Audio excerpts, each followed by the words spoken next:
Yawwa yau interview na Umar M Sharif mai Gombe. Umar M Sharif naji kana cewa cikin ranka ni zai na ba abu nake so cikar burina.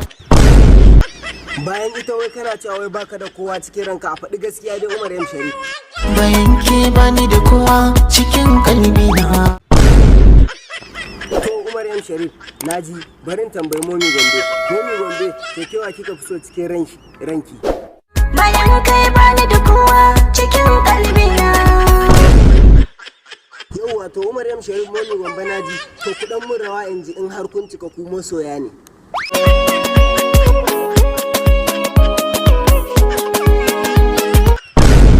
Momi Gombe waye ne masoyin naki? Ba dai Umar M Sharif ba. Ni zai na yi masoyi abin nunawa.